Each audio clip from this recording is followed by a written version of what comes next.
emailed about it. Mm-hmm. But when did you find out that you were like nominated for this? About 2 weeks ago, Ray Belanger called me from Newville. Yeah. Yeah, and yeah, so I was like, wow, okay, Yeah. that's Yeah. good. Was that a surprise? Sure, absolutely it was. But I mean, what strikes me the most is, that him and his team, well, whoever the other people are, thought of me. Yeah. You know what I mean? Like, that means a lot to me. Yeah. So he mentioned, like, your name was like pretty much the first name that came through my mind. Right. Because he knows like the work ethic we have and like how hard we work, how innovative we like to be, and I've gone to him a lot of times, not a lot of times, but like every time I try to do something for the restaurant, like that's like whether it was when I was trying to move over here or renovating, back when I was on Central Street, because he does some small loans for a small business, and my scenario as a restaurant, it's never like attractive to these guys to help you, financially. How do you mean your scenarios? Banks don't like to loan money to restaurants, right? That's a fact. But he's not even. They have some special programs for people who can't get these loans through the bank and get through, his programs. And even then, it wasn't like a good fit. You know what I mean? And I'm always trying to find ways to pull the moves that I need to do in order to do what I have to do. As a matter of fact, like this whole renovation here, pretty much we did with no loan. Which is great. We do have some financial commitments that need to be met still, but that was like a big victory for us to get all of this done with no loan. We had to come up with some creative ideas, some things out of the box. Sort of like, for example, I pre-sold the 3 grand opening events, 3 grand opening days. I even had a friend who was also an entrepreneur that said, dude, what are you trying to do is, no restaurants pre-sell a plate of food. You know what I mean? Yeah. But that would be like one of the only way that I would have. That would be another way that I had to raise funds right. to finish this. And thank God, we had a lot of people get behind this and help. And,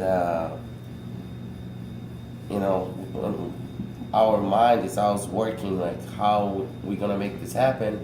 And one other way was approaching my vendors, my food vendor, and be like, hey, I'm doing this. I've done business with you for 8 years now. I've never asked you anything.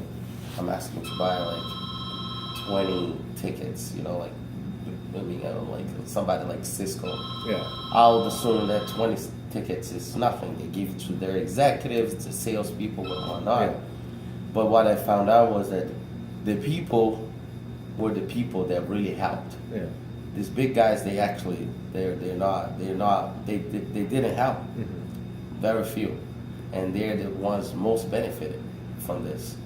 Because right off the get-go, when I reopened our doors, we were ordering like 70% more than we were before.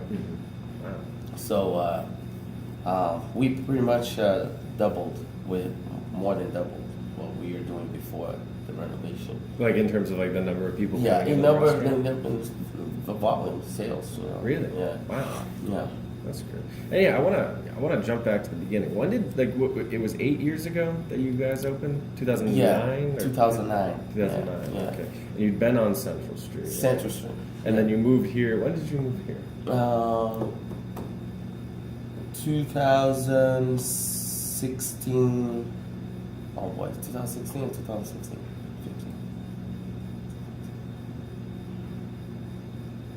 2015. Okay. January 21st. January 20. Oh, wow, down Yeah, to the day. January 21st, Okay. 2015. And had this been the first restaurant you'd ever owned, or like what? How did you, I guess, come up to being where you are today? I mean, this was the first restaurant. Yes, I owned another restaurant in Fitchburg. It's a pizza place, Goombas, for a while, and then I sold it.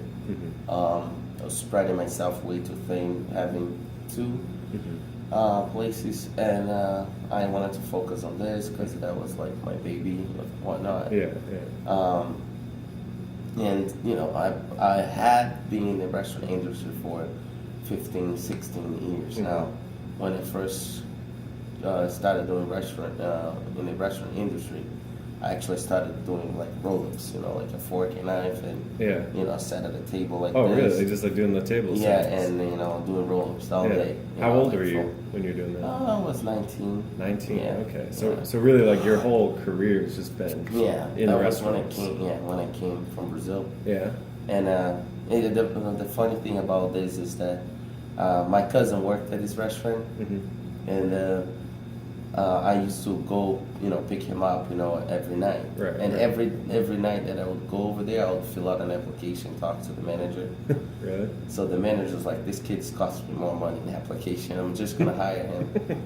And they created this position for me, which was, you know, sit at a table like this in the dining room and do rolls, because that was something that they ran out of every night.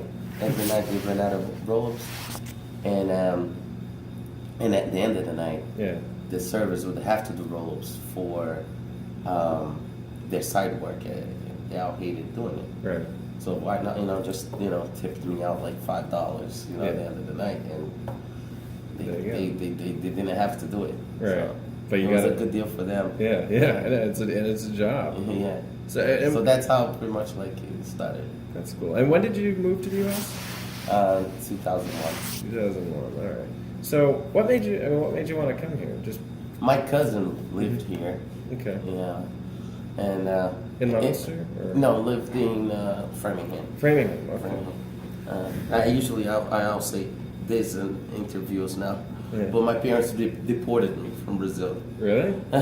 How's that work? Because they wanna you know, I was at an age and I was partying too hard, and you know, I've always liked to have a good time. Right. And in Brazil, it's very easy to have a good time. Every day is a day to party in Brazil.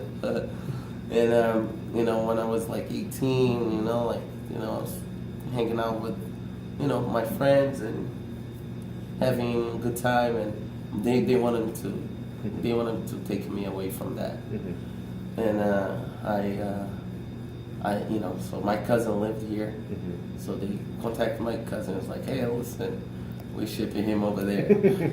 But no, I say it like that, but it wasn't like that. But they wanted me to, you know, come here, learn a different culture, learn a different language, be on my own, find my way around the things. Right. Like I'm make an something. child, and I wasn't pampered or anything, but they wanted me to find my way around, you know, work, and, you know. Right. Like any parent. Yeah, when exactly, they have an 18-year-old kid. Yeah. Okay. So what was it about restaurants that made you I want to kind do of that? it fell on my lap, pretty Yeah? much. Yeah, I've always liked to work with people, talk with people. But you know, like, and being in a restaurant, you know, like really pushed me to like learn English faster. Because the reason I was doing roll-ups is because I could, you know, I wasn't yet ready to communicate with people. But ever since they saw that I was learning quickly, you know, I started passing tables. I started like running food, and then I became a server. You know, which is back then was kind of like my American dream to wait tables. You know. Yeah. And you know, just really liked it. You know. Yeah. Just really liked it. But I've owned it like online business as well. I've done mortgage before, so I've always done stuff that's like production based, pretty much. Right. I've always worked in restaurants and having some other little gigs going on too. Mm-hmm. You know what I mean? I gotcha. Yeah. I'm a big fan of like stuff that you don't have you're not capped at how much you can make. You know? No limit. Yeah, like restaurants. I like waiting tables. I always, meaning when I have staff meetings, I always say that's one of the jobs. You set how much you want to pay. Mm-hmm. You set how much you want to pay. I've made a lot of money when I was waiting tables, and depending on how nice you are to people, that's how you how much people gonna give it to you. Right.